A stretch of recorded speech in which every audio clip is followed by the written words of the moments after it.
സാറെ, അന്തരിച്ച മൻമോഹൻ സിംഗ് അദ്ദേഹത്തെ ആക്സിഡന്റൽ പ്രൈം മിനിസ്റ്റർ എന്ന് വരെ വിളിക്കുന്നു. അപ്പോൾ പ്രൈം മിനിസ്റ്ററായ ഈ ഡോക്ടർ മൻമോഹൻ സിംഗിന്റെ ജീവിതത്തിൽ അറിയപ്പെടാത്ത കുറേ കാര്യങ്ങളുണ്ട്. അദ്ദേഹം മന്ത്രിയായത്, പ്രധാനമന്ത്രിയായത്, വിദ്യാഭ്യാസ കാലത്ത്, അങ്ങനെ അറിയപ്പെടാത്ത കഥകളൊക്കെ ഒന്ന് വിവരിച്ചൂടെ? അദ്ദേഹത്തിൻ്റെ ജീവിതത്തിൽ ഡെസ്റ്റിനി അല്ലെങ്കിൽ വിധി നല്ല ഒരു പങ്ക് വഹിച്ചിട്ടുണ്ട്. അദ്ദേഹത്തിൻ്റെ ജീവിതത്തിലെ എല്ലാ important turning points totally unexpected, അങ്ങനെ നേരത്തെ പ്ലാൻ ചെയ്തതൊന്നുമല്ല, യാദൃശ്യമായിട്ട് വന്ന് ഭവിക്കുകയായിരുന്നു. വിദ്യാഭ്യാസത്തിൻ്റെ കാര്യം തൊട്ട് തുടങ്ങിക്കഴിഞ്ഞാൽ, വിദ്യാഭ്യാസം തുടങ്ങുമ്പോൾ അദ്ദേഹത്തിൻ്റെ ഫാദറിൻ്റെ ആഗ്രഹം മൻമോഹൻ സിംഗിന് ഡോക്ടറാക്കണമെന്നായിരുന്നു. അപ്പോൾ ഒരു 2 ഇയർ FSC എന്ന് പറഞ്ഞൊരു കോഴ്സ് ഉണ്ടായിരുന്നു. അത് കഴിഞ്ഞാൽ പിന്നെ മെഡിസിനിലേക്ക് പോകാവുന്ന രീതിയിൽ, ഇപ്പം നമ്മൾ സെക്കൻഡ് ഗ്രൂപ്പ് പഠിച്ചിട്ട് പണ്ട് മെഡിസിന് പോണ പോലെ അതിനാണ് ചേർന്നിരുന്നത്. കുറേ നാൾ പഠിച്ചു കഴിഞ്ഞപ്പോൾ അദ്ദേഹത്തിന് അത് മടുത്തു. അദ്ദേഹത്തിന് ഈ മെഡിസിൻ എന്ന് പറയുന്ന ആ ലൈനിലേക്കും താല്പര്യമില്ലായിരുന്നു. അതേപോലെ സയൻസിലുള്ള താല്പര്യം പോയി. അങ്ങനെയാണ് അദ്ദേഹം എക്കണോമിക്സിലേക്ക് പോയത്. അങ്ങനെ ആ ഫാദർ തീരുമാനിച്ചതിൻ്റെയൊക്കെ വിരുദ്ധമായിട്ട് പെട്ടെന്ന് ഇങ്ങനെ ഒരു മാറ്റം വന്നു. അങ്ങനെ എക്കണോമിക്സിൽ പോയി. എക്കണോമിക്സിലൂടെയാണ് അദ്ദേഹം ഇങ്ങനെയൊരു വിശ്വപൗരനായിട്ട് മാറിയത്. പിന്നെ അദ്ദേഹത്തിൻ്റെ മറ്റൊരു ഇമ്പോർട്ടൻറ്റ് കാര്യം എന്ന് പറഞ്ഞു കഴിഞ്ഞാൽ, അദ്ദേഹം ഫൈനാൻസ് മിനിസ്റ്റർ ആയതാണ്. അതും ടോട്ടലി അൺഎക്സ്പെക്റ്റഡ് ആയിരുന്നു. അദ്ദേഹത്തിന് എക്സ്പെക്റ്റേഷൻ ഇല്ലായിരുന്നു, രാജ്യത്തിന് എക്സ്പെക്റ്റേഷൻസ് ഇല്ലായിരുന്നു, ആരും ചിന്തിച്ചിരുന്നില്ല അങ്ങനെ സംഭവിക്കുന്നു. അതായത് ജൂൺ 1991 അന്ന് അദ്ദേഹം UGC ചെയർമാനായിരുന്നു. അദ്ദേഹം നെതർലൻഡ്സിലൊരു മീറ്റിംഗ് അറ്റൻഡ് ചെയ്യാൻ പോയി.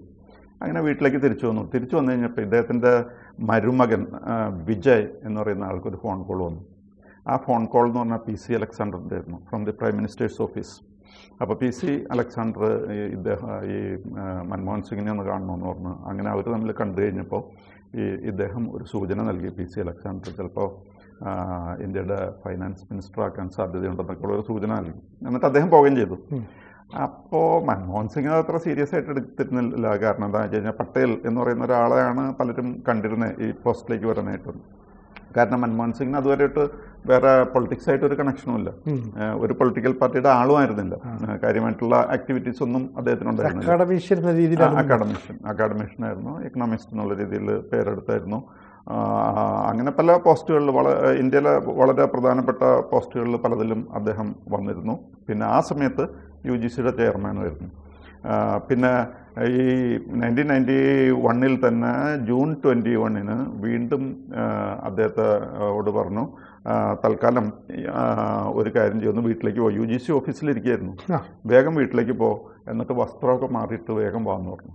ഈ വസ്ത്രം മാറിയിട്ട് വേഗം വരാൻ പറയണത് എന്തിനാന്ന് വെച്ച് കഴിഞ്ഞാൽ, സ്വയറിംഗ് സെറമണിക്ക് വേണ്ടിയിട്ടാണ്. അവിടുത്തെ ആൾക്കാരൊക്കെ മന്ത്രിമാരാകാനായിട്ട് നിൽക്കുകയാണ്. ഇദ്ദേഹം രാഷ്ട്രീയമായിട്ട് വലിയ പരിചയമൊന്നുമില്ല, വേറെ ഇലക്ഷൻ നിന്നിട്ടില്ല, MP അല്ല, ഒന്നുമല്ല. ഇദ്ദേഹത്തിന് കൊടുക്കുന്ന ഇൻസ്ട്രക്ഷൻ തുണി മാറിയിട്ട് വരാനാണ്. അപ്പം അദ്ദേഹം വസ്ത്രമൊക്കെ മാറി അവിടെ ചെന്നു. അവിടെ ഒരു ലൈൻ ആൾക്കാർ ക്യൂ പോലെ നിൽപ്പുണ്ട് ഇങ്ങനെ ഈ ഫംഗ്ഷനിൽ പങ്കെടുക്കാനായിട്ട്. അപ്പം എന്ത് പോസ്റ്റിലേക്കാണ് വരാൻ പോകുന്നതെന്ന് പോലും അറിയുമായിരുന്നില്ല. പക്ഷേ ഈ അന്ന് നരസിംഹറാവു ഇദ്ദേഹത്തോട് പറഞ്ഞു, ഫൈനാൻസ് മിനിസ്റ്റർ ആകുന്ന കാര്യം പറഞ്ഞു. അപ്പോൾ അവിടെ വെച്ചിട്ടാണ് ഈ തീരുമാനമൊക്കെ ആകുന്നത്. അല്ലാതെ ഇദ്ദേഹത്തിന് രാഷ്ട്രീയത്തിൽ വലിയ പരിചയമോ മറ്റു കാര്യങ്ങളോ ഒന്നും ഉണ്ടായിരുന്നില്ല. പക്ഷേ ബൈ ചാൻസ് അങ്ങനെ വന്ന് പെട്ടതാണെങ്കിൽ പോലും അദ്ദേഹം വളരെ ഭംഗിയായിട്ട് അദ്ദേഹത്തിൻ്റെ ജോലി നിർവഹിച്ചു എന്നുള്ളതാണ്. ഇന്നിപ്പോൾ Indian economy one of the fastest growing in the world ആണെങ്കിൽ അതിൻ്റെ പ്രധാന കാരണക്കാരൻ ഈ മൻമോഹൻ സിംഗ് ആണ്. അദ്ദേഹം വളരെ ഇമ്പോർട്ടൻ്റ് ആയിട്ടുള്ള പല സ്റ്റെപ്സും നമ്മുടെ നാടിന് വേണ്ടിയിട്ട് എടുത്തു. അതെല്ലാം വളരെ സക്സസ്ഫുള്ളായി. അന്ന് ഏറ്റവും കൂടുതൽ ക്രിട്ടിസൈസ് ചെയ്യപ്പെട്ട കാര്യങ്ങളാണ്. ആൾക്കാരൊക്കെ അദ്ദേഹത്തെ ചീത്ത പറയുകയും ചെയ്തിരുന്നു. പക്ഷേ അദ്ദേഹത്തിൻ്റെ സ്റ്റെപ്സ് കാരണമാണ് ഇന്ന് ഇന്ത്യൻ എക്കോണമി ഇത്രയും സ്ട്രോങ് ആയത് എന്നുള്ളതാണ് വാസ്തവം.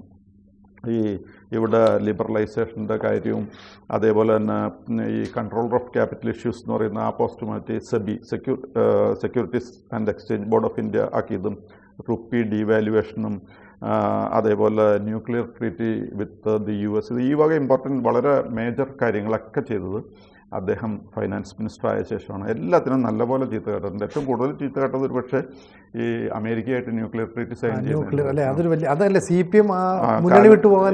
കാരണമായി.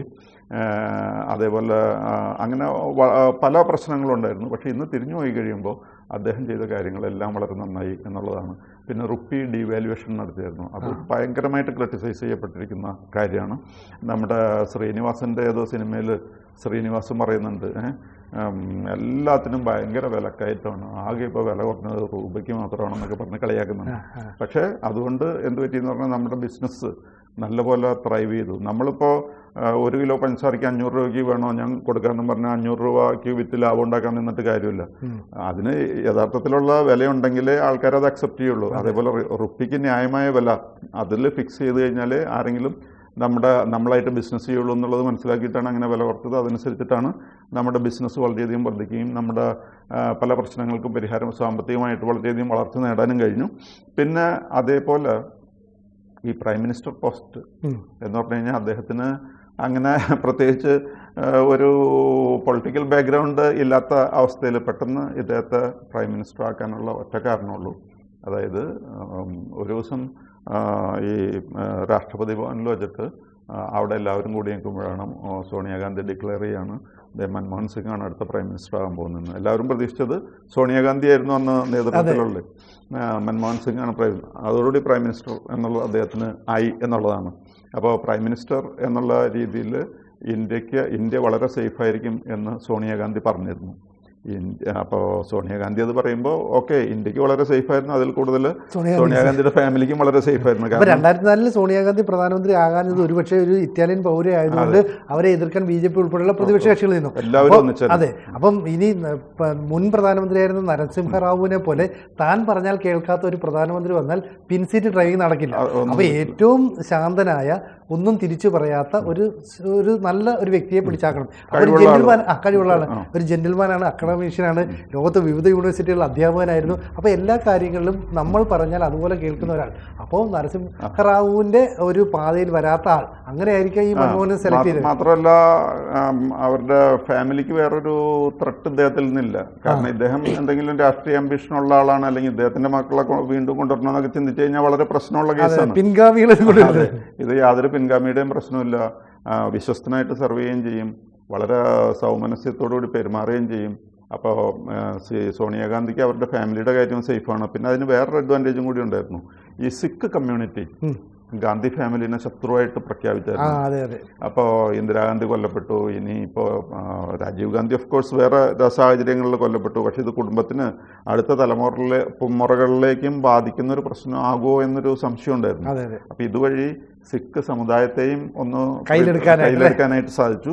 അങ്ങനെ ഇപ്പം എനിക്ക് തോന്നുന്നു സിഖ് സമുദായവും ഇവരായിട്ട് ഫാമിലിയായിട്ട് വലിയ പ്രശ്നമൊന്നുമില്ല. പക്ഷെ അന്ന് ഈ സിഖ് കൂട്ടക്കൊല എന്നൊക്കെ പറഞ്ഞാൽ വലിയ പ്രശ്നമല്ല ഇന്ദിരാഗാന്ധി. അപ്പോൾ അവര് ഒരു വലിയ ശത്രുവിനെ പോലെ ഈ ഇന്ദിരാഗാന്ധിയുടെ ഫാമിലിയെ കണ്ടിരുന്നതാണ്.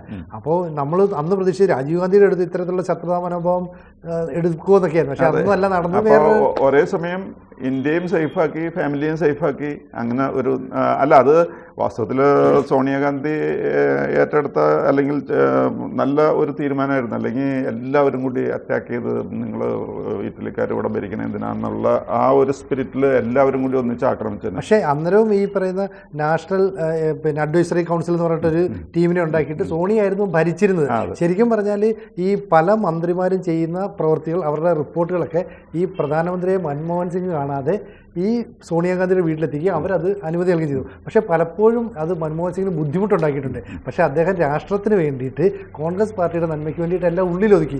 ഒരാളെടുത്ത് അത് തുറന്നു പറഞ്ഞില്ല. അല്ലെ, അങ്ങനെ നിൽക്കുന്ന ഒരാളെ കോൺഗ്രസിന് കിട്ടിയത് കൊണ്ടാണ് ഈ പറയുന്ന വലിയ അഴിമതികളൊക്കെ കോൺഗ്രസ് ചെയ്തുകൊണ്ടിരുന്നത്. അപ്പോൾ ആ നെഹ്റു കുടുംബത്തിൽ അധികാരം നിലനിർത്തണം, അങ്ങനെ നിലനിർത്തണമെങ്കിൽ പിൻസീറ്റിലിരുന്നാലും ഞാൻ ഭരിക്കാമെന്നൊക്കെ അവർ കരുതി.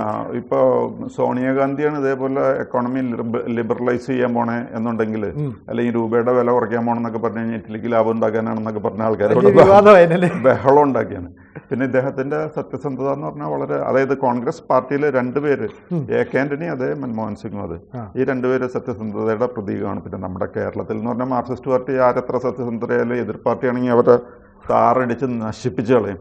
അതേപോലെ ഇവരെയൊക്കെ ആക്രമിച്ചിട്ടുണ്ടായിരിക്കും. പക്ഷേ ഇവർ രണ്ടുപേരും, AK ആന്റണി അതെ, ഈ മൻമോഹൻ സിംഗും അതെ. സാർ, മൻമോഹൻ സിംഗിന്റെ മറ്റൊരു പ്രത്യേകത, അദ്ദേഹം ഈ പിന്നെ ഒരു പൊളിറ്റിക്കൽ ബാക്ക്ഗ്രൗണ്ടിൽ നിന്ന് വന്ന ആളല്ലോ. അതുകൊണ്ട് അദ്ദേഹം ലോക്സഭയിലേക്ക് എത്തിയിട്ടില്ല. അദ്ദേഹം ഒരു തവണ ഡൽഹിയിൽ നിന്ന് മത്സരിച്ച് പരാജയപ്പെട്ടു. പിന്നീട് ഈ കഴിഞ്ഞ മാർച്ച് വരെയും രാജ്യസഭാംഗമായി തുടർന്നത്. പക്ഷേ മൻമോഹൻ സിംഗ് നല്ല പ്രധാനമന്ത്രി ആയിരുന്നെന്ന് നിലവിലെ പ്രധാനമന്ത്രിയായ നരേന്ദ്രമോദി അദ്ദേഹത്തിന്റെ സാന്നിധ്യത്തിൽ തന്നെ ലോക്സഭയിൽ രാജ്യസഭയിലെ മറ്റു നടത്തിയ പ്രസംഗത്തിൽ പറയുകയും ചെയ്തു. അല്ലെ, ഇത്രയും നല്ലൊരു പ്രധാനമന്ത്രി നമുക്ക് കിട്ടി, നമ്മുടെ രാജ്യത്തെ ഒരു സമ്പദ് വ്യവസ്ഥയെ മുകളിലേക്ക് കൈപിടിച്ചുയർത്തത് ഈ പറയുന്ന മൻമോഹൻ സിംഗ് ആണ് എന്നൊക്കെ പറയുന്നുണ്ട്. അപ്പം ഒരു ജെന്റിൽമാൻ പ്രധാനമന്ത്രി എന്നുള്ള ഈ ഇമേജ് എക്കാലവും സൂക്ഷിച്ചു വെക്കാൻ അല്ലെ മൻമോഹൻ സിംഗ് സാധിച്ചു കഴിഞ്ഞു. അതേപോലെ തന്നെ ഇപ്പോൾ അവര് അന്നത്തെ കാലത്ത് ഈ പത്രപ്രവർത്തകരും മാർക്സിസ്റ്റ് പാർട്ടിയൊക്കെ ചിലപ്പോൾ ഇദ്ദേഹം ഇന്ത്യയെ വിൽപ്പന ചരക്കാക്കുകയാണെന്നൊക്കെ പറഞ്ഞേ ഈ രൂപയുടെ വില കുറയ്ക്കലും പ്രൈവറ്റൈസേഷനൊക്കെ വന്നു കഴിഞ്ഞപ്പോൾ ഒരുപാട് ചീത്ത പറഞ്ഞിട്ടുണ്ടാവും. അത് മാർക്സിസ്റ്റ് പാർട്ടിയുടെ അവരുടെ രീതി എന്നുള്ള രീതിയിൽ കണ്ടാൽ മതി. പക്ഷേ ഇന്നിപ്പോൾ ലോകം മുഴുവനും അംഗീകരിക്കുന്നു ഇന്ത്യയുടെ ഇക്കോണമി ഇത്രയും സ്ട്രോങ് ആകാനുള്ള കാരണം മൻമോഹൻ സിംഗ് ആണ്. അദ്ദേഹം വരുത്തിയപ്പോഴത്തെ ചേഞ്ചസ് സാമ്പത്തിക മേഖലയിൽ വേറെ ആരും കൊണ്ടുവന്നിട്ടില്ല. ഇനി അഥവാ ആരെങ്കിലും കൊണ്ടുവന്നിട്ടുണ്ടെങ്കിൽ തന്നെ രാജ്യത്തിന് ഇത്രയും ഉപയോഗപ്പെടുന്ന സാമ്പത്തികമായ മാറ്റങ്ങളോ ഒന്നും വേറെ ആരൊന്നും കൊണ്ടുവന്നിട്ടുമില്ല. അങ്ങനെ ഇതിനെപ്പറ്റി ചിന്തിച്ചിട്ടുമില്ല. അതാണ് സത്യം. അപ്പോൾ എന്തായാലും ഈ പറയുന്ന മൻമോഹൻ സിംഗ് ഇനി എല്ലാ കാലത്തും നമ്മുടെയൊക്കെ ഓർമ്മകൾ നിറഞ്ഞു നിൽക്കുന്ന ഒരു ജെന്റിൽമാൻ പ്രൈം മിനിസ്റ്റർ, ഒപ്പം രാജ്യത്തെ സമ്പദ് വ്യവസ്ഥയെ പിടിച്ച് ഉയർത്തിയ ഒരു പ്രധാനമന്ത്രി നിലയിലായിരിക്കും അദ്ദേഹത്തിന് നമുക്ക് ഭാഷണം. പിന്നെ അദ്ദേഹത്തിന് ഉണ്ടായ ചീത്തപ്പേരൊക്കെ ഉണ്ടല്ലോ, ഈ ശരിക്കും മജോറിറ്റി ഇല്ലല്ലോ. ഇല്ല. അപ്പൊ ഈ DMK അങ്ങനെയൊക്കെയുള്ള പാർട്ടീസിനെ കൊണ്ടുവന്ന് അവരൊക്കെ കൈയിട്ട് വാരി കുറെ കളവാണ്. ശരിക്കും അഴിമതി കൊണ്ട് അവർ മുങ്ങിപ്പോയി. 2G സ്പെക്ടർ അഴിമതിയൊക്കെ എത്രത്തോളം തമിഴ്നാട്ടിൽ നിന്നുള്ള MP-മാരൊക്കെ ചെയ്തതേ, അതിനെല്ലാം റിസൾട്ട് അനുഭവിക്കേണ്ടി വരുന്നത് ഈ പ്രധാനമന്ത്രി. അദ്ദേഹം 10 പൈസ കക്കയില്ല. അത് മാത്രമല്ല ഈ രൂപ ഡീവാല്യൂ ചെയ്തല്ലോ. അപ്പോ അദ്ദേഹത്തിന്റെ കയ്യിൽ വിദേശത്ത് ജോലി ചെയ്തപ്പോൾ ഉണ്ടായിരുന്ന പണം ഉണ്ടായിരുന്നു. അപ്പൊ വേണമെങ്കിൽ ഒരു കാര്യം പറയാം, ഈ ഫോറിൻ കറൻസി ഉണ്ടല്ലോ, അപ്പൊ റുപ്യ ഡീവാല്യൂ ചെയ്യുമ്പോൾ ഇവരുടെ ഫോറിൻ കറൻസിക്ക് വാല്യൂ കൂടും എന്നൊക്കെ വേണമെങ്കിൽ അങ്ങനെയൊക്കെ പറയാം. പക്ഷെ അദ്ദേഹം ഫോറിൻ കൺട്രീസിൽ ജോലി ചെയ്ത് കിട്ടിയിരിക്കുന്ന പണം മുഴുവനും ഈ പ്രൈം മിനിസ്റ്ററുടെ ദുരിതാശ്വാസ നിധിയിലേക്ക് കൊടുത്ത് ആ പൈസയും കൊടുത്തു. അപ്പൊ എന്ത് കാര്യത്തിലും 100% നല്ല നന്മയും സത്യസന്ധതയും ഉള്ള മനുഷ്യനാണ്. മൻമോഹൻ സിംഗിനെയും കേനിനെയൊക്കെ നമ്മുടെ ചിലരൊക്കെ കുറ്റം പറയണത് പ്യുവർലി ഫോർ പൊളിറ്റിക്കൽ റീസൺസാണ്. കൂടുതൽ വാർത്തകളും വിശേഷങ്ങളും നിങ്ങളിലേക്ക് എത്താൻ ABC മലയാളം സബ്സ്ക്രൈബ് ചെയ്യുക, ബെൽ ബട്ടണും അമർത്തുക.